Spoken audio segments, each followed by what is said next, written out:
What's up, cooks? Welcome to the Card Kitchen. I am the Card Chef, and today we are cooking up part 2 of the wish list for the A2 booster pack drop-in at the end of January. Part 1, we did all of the EX Pokemon. This part 2, we will only be doing non-EX Pokemon, and they will all revolve around Gen 1 Pokemon or some of the Pokemon from Genetic Apex and Mythical Island. And with that being said, let's get in to the first card. So this is the first Pokemon, and as you can see, it's Shiny Shellder. That's right, I want to introduce a shiny Pokemon, and I chose Shellder because I wanted to create a really cool and interesting ability that works with the lore of Pokemon, and we'll get into that in a second. But let's start with the stats. Shiny Shellder is a basic water Pokemon with 50 HP. The original Shellder had 60. I felt because this card might be a little stronger than the previous one that we wanted to give it less HP. We gave it a 1 retreat cost and weak to grass instead of lightning, because the lightning decks are super duper strong right now. I feel like any of the water Pokemon coming out in future sets should probably be weak to something else. But the cool thing about this is its ability. So its ability is called Lure, and it has to do with, of course, fishing, because in the lore of Pokemon, the way you evolve, or the way a Slowpoke evolves into a Slowbro, is that it fishes with its tail into the water, and when a Shellder bites its tail, it evolves into Slowbro. If it bites, I believe it's its head, it evolves into Slowking. And so this is what this card is all about. And because we're getting item cards, this ability, and I'll read it right now, is called Lure, and you can attach this Pokemon to a Slowpoke as a tool card and place a Pokemon that evolves from Slowpoke onto it from your hand or your deck to evolve it. So basically, again, like it read, it becomes a item card, and so you can attach it to a Slowpoke, and when you do, you can take a Slowbro or a Slowking, and we'll get into that card later, from your deck or your hand and evolve it right away on your Slowpoke. So I kind of thought that was a cool and interesting thing. Just like in the lore, it attaches itself to the Slowpoke and it evolves, and then it has a attack that does no damage for 1 water energy. It's called Withdrawal. It says put this card back into your hand, and this is to make up for the fact that if for whatever reason you might start with it as the only basic in your hand at the beginning of the game, you want to be able to put it back into your hand, bounce it back, and then so that you can use its ability to attach it to the Slowpoke. But let's get into the rest of the cards that evolve or revolve around this type of ability, and the specific cards that would all be used in a same deck together. So this is the next card that would work with the Shiny Shellder and the Slowpoke, and of course it's Slowking. I did not make a new Slowbro. However, I assume when Slowking comes out that they might make a new Slowbro, because, or basically Slowking would maybe be a Psychic, so it could still work with the previous Slowpoke, but I made it water. And so what I did is I gave it 120 HP, which is a little bit lower than the Slowbro, and we gave it a 2 retreat cost, which is lower than the Slowbro as well. But what we did is we gave it the exact same attack except with 1 water energy, and it's the Super Psybolt for 80 damage, 2 water energy, and 1 colorless. But what makes this really cool is the ability Super Rod. Add a random Pokemon with shell armor from your deck to your hand. And for all those who don't know who has the ability of shell armor, it's Cloyster, because Cloyster obviously evolves from Shellder, so you still want to be able to play a Shellder and a Slowking in the same deck. However, because it's called Shiny Shellder, it would not be able to evolve from it. However, the new Shiny Cloister will be able to evolve from Shiny Shelter. So let's get into that card. So this is Shiny Shelter. It's a stage 1 water Pokemon with 110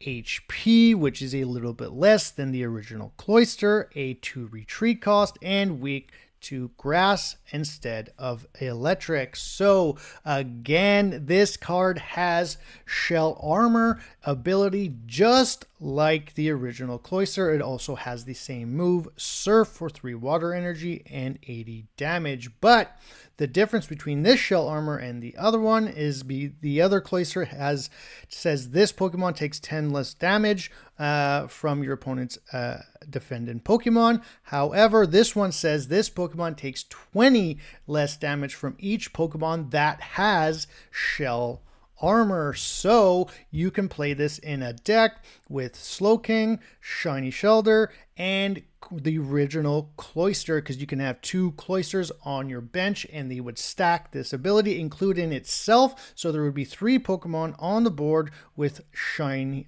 shell armor, giving it 60 less damage from the attacking Pokemon. So this is why we gave it less HP, because basically any Pokemon that attacks into it would be doing 60 less damage. I feel like this would be a really cool full-fledged deck. You would have 2 Slowpoke, 2 Slowking, 2 Shelter, 2 Shiny Shelter, 2 Cloister, and 2 Shiny Cloister, all water Pokemon in the same deck. They would all work really, really well together, and you can make a viable, or at least somewhat viable, single prize deck. This doesn't have a lot of damage output, but the whole point of the deck is to be able to tank and chip for damage over time. And when you mix in things like Misty, you can get those attacks off doing 80 damage.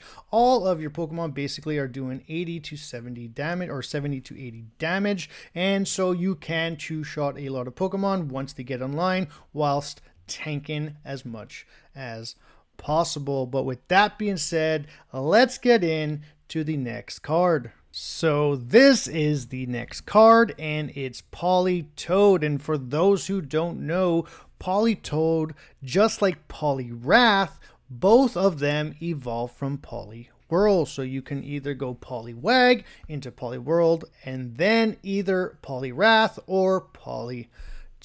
So what I did, this is still a stage 2 Pokemon.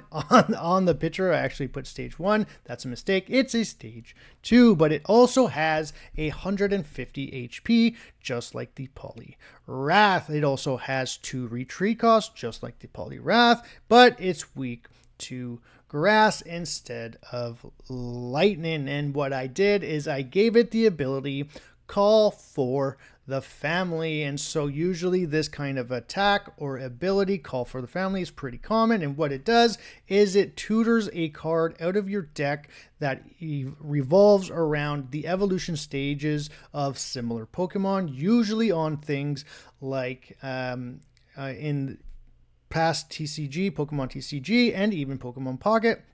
Things like Nidoran, calling Nidoran the other Nidoran, or a Caterpie, calling another Caterpie, stuff like that. So in this case, it's an ability, not an attack, and it says add a Poliwag or Poliwhirl from your discard pile to your hand. So the idea is you start the game out with your Poliwrath. If it gets knocked out, you can evolve the second line of Poliwag, Poliwhirl into your Politoed.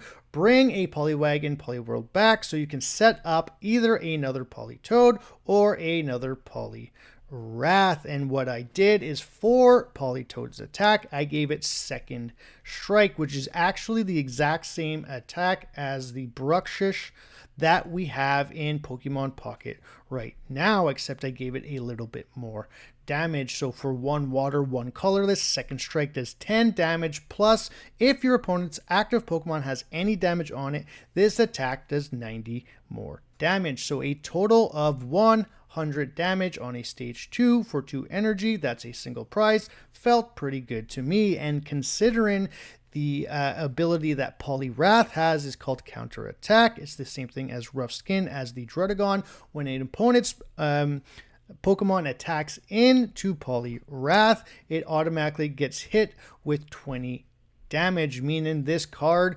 in order for your Pokemon to knock out a Poliwrath, they would have to obviously attack it and get that damage on them, which means the Politoed would always be set up. And I also didn't want to give it too much of an energy requirement because Poliwrath already requires 3 energy, so I gave it 2. And so this would be a really cool deck, because the issue with these kinds of decks where cards have 2 different separate evolutions, take Eevee for example, you can play 2 Eevee, but then if you tried to play 2 different evolutions, you have a lot more of their evolved stages that you can play than their actual pre-evolved stages, because you can only play 2 Poliwag and 2 Poliwhirl. But what you can do is, because you can play 2 Poliwag, 2 Poliwhirl, 2 Politoed, and 2 Poliwrath, because the Politoed brings a Poliwag and Poliwhirl back from your discard pile, you can actually play all of its different evolutions at max copies. So I thought this would be a really cool and fun idea. Let me know what you think in the comments below. But with that being said, let's get into the next card. So this is the next card, and it's Kingdra, and Kingdra evolves from Seadra, which is a water type Pokemon, but Kingdra is both a water type and dragon type Pokemon, so this would be a stage 2, and I gave it 140 HP with a 1 retreat cost. And like all the other dragons in the game, it has 0 weakness. But what I did, because we only have 2 other dragon types in the game with Dragonite and Druddigon, I actually gave this card a 3 different energy requirement: 1 fire, 1 water, which covers the Druddigon, and 1 water, 1 lightning for Dragonite. And it's because I gave it a pretty decently strong attack. It's very similar to that of Dragonite, except it gives a specific amount of damage to each Pokemon. So what this does is Dragon Rage for 3 different energy, does 50 damage.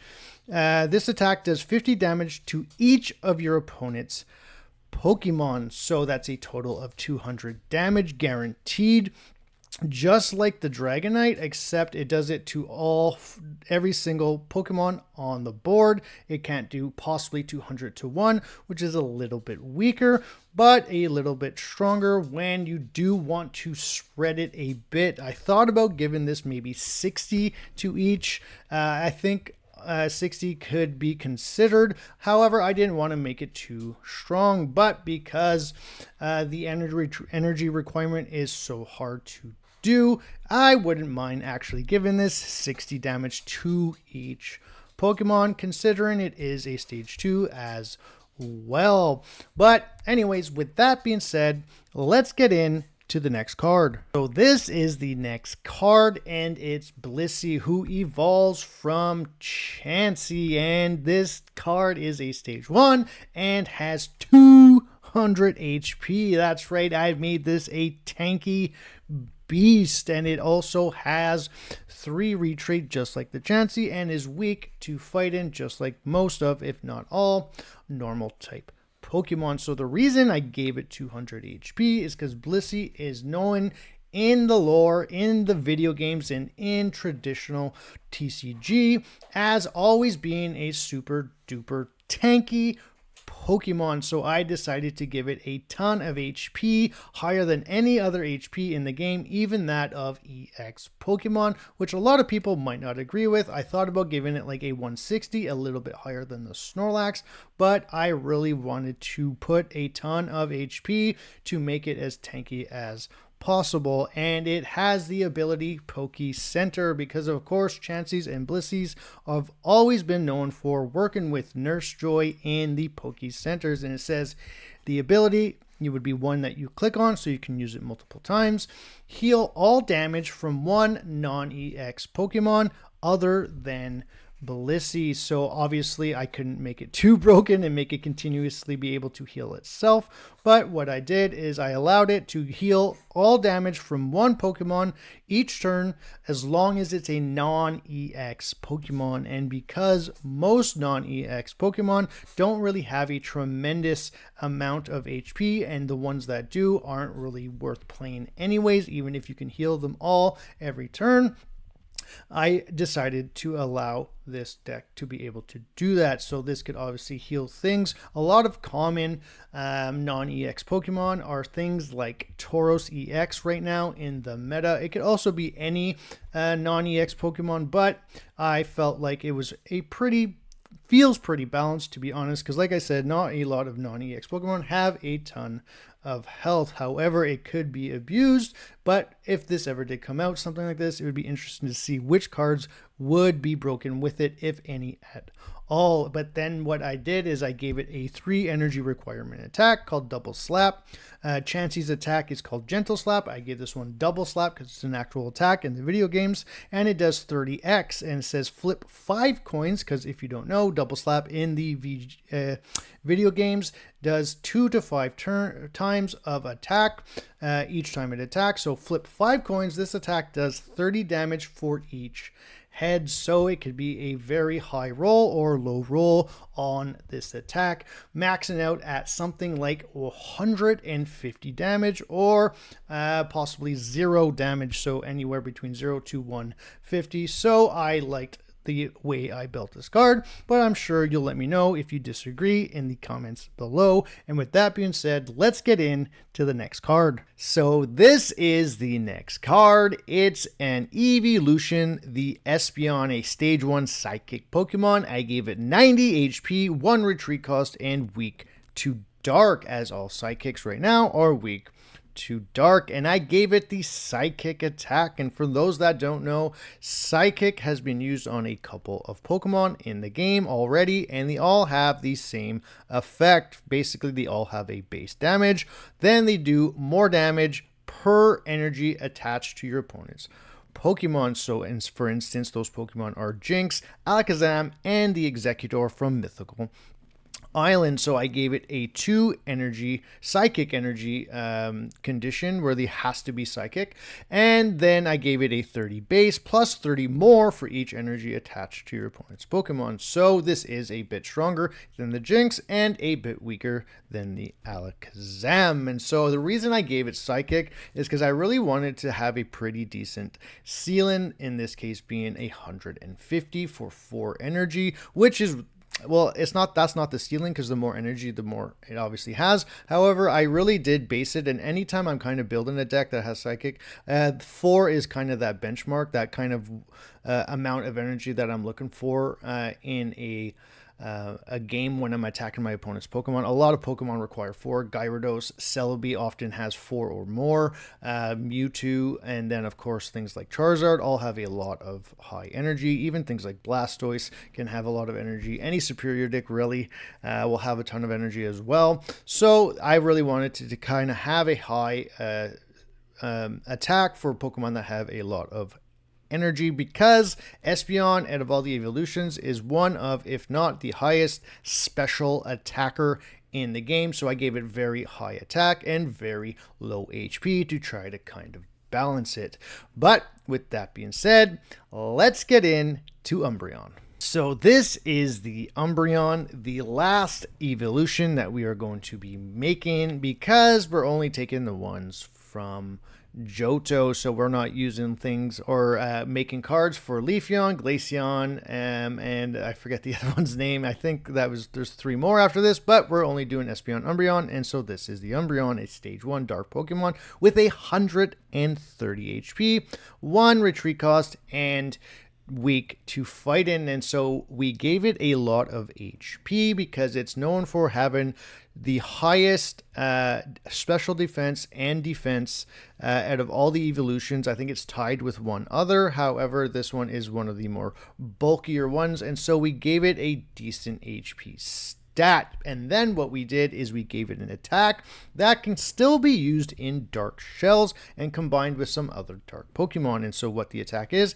it's called Pursuit. And for 2 dark energy, you're doing 50 damage. And it says if your opponent didn't retreat a Pokemon on their last turn, this attack is doubled. So the base damage isn't that high, especially for 2 energy, especially 2 that have to be dark. Not that you would be using other energies often in a dark deck anyways, but it is meant to be like that. So we have the 2 dark energy, base 50, but again, now this can still be paired with things like Arbok, because Arbok, in case you don't remember, has an attack that locks your opponent in from being able to retreat. So because the Pokemon can't retreat, the only thing it can do is attack. So if it does happen to knock out your Arbok, you still have something that you can bring in and then knock the other Pokemon out. Because the thing with Arbok is it kind of has to be paired with things like Weezing, so you can easily get it in, do damage with your Weezing, and then 2-shot a ton of Pokemon with Arbok, but it has a only 100 HP, so it's easily knocked out, and so therefore it's not the strongest deck in the game. But I felt by giving it another thing that you can combo with it, something like an Umbreon, giving it a potentially 100 damage plus the 60 you would get from Arbok, that is still being able to 2-shot a bunch of Pokemon anyways. Now the 50 plus 50 might be a little too much, so maybe something better would be like 40 and then double it, so 40 and 40, making it 80 plus the 60 would be 140, plus if you're still playing things like Weezing maybe, plus the poison, plus the attack from Weezing and stuff like that. But I still wanted Umbreon as a dark Pokemon to still be able to work with the other dark shells that we currently have and have used in the past, because again, even if we get a bunch more dark, those decks might not get improved, and some of the best dark decks that we've already played don't seem to be very usable anymore in the meta. So I kind of wanted to give it something. This might seem a little overpowered the more I think about it. 130 with potentially 100 attack for a single prize is pretty strong. But again, it was just an attempt to try and make a decent dark Pokemon that could still work with the dark Pokemon we have. So I wouldn't mind bringing it down to 120 or 110 even, kind of like the Weezing, and then giving it a bit of a weaker attack. But anyways, I'm sure you'll let me know in the comments below. And with that being said, let's get in to the next Pokemon. So this is the next Pokemon. In fact, it's the last Pokemon on this list, and it's Crobat, who evolves from Golbat, who evolves from Zubat, and it's a stage 2 Dark-type Pokemon that I gave 90 HP, and the reason I did that is because the Golbat has 70 HP, and the Zubat has 50. So because Zubat went up 20 HP into Golbat, I gave Crobat up 20 HP from Golbat, and then I gave it a retreat cost of 1, which both Golbat and Zubat have as well, and of course it's weak to fighting just like the Golbat and the Zubat. And then I gave it the attack, Sky Attack, which for 2 colorless energy, just like the Golbat, except I gave it 70 damage. So it went from 10 damage from Zubat up 30 more to 40 with the Golbat. So I gave it another additional 30 attack on the next evolution stage, making it 70. So you would think, such a weak Pokemon, why would I be playing this? Well, there's a couple of reasons.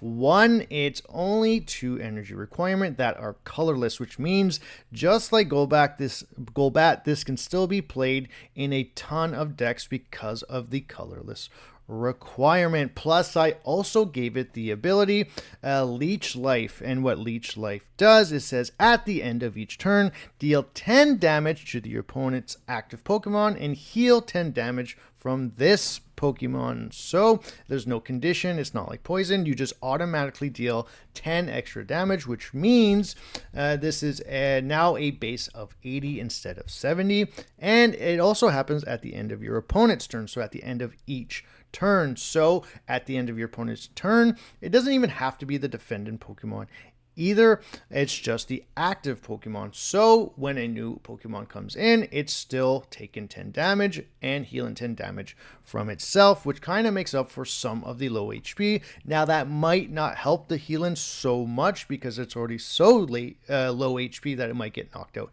Anyways, however, again, it's still a minimum of 80 damage, which I felt pretty good for a stage 2 basic Pokemon that has 2 energy requirement that are colorless. So that is it for this list. Let me know what you thought in the comments below. Like, subscribe, and share. And as always, keep cooking.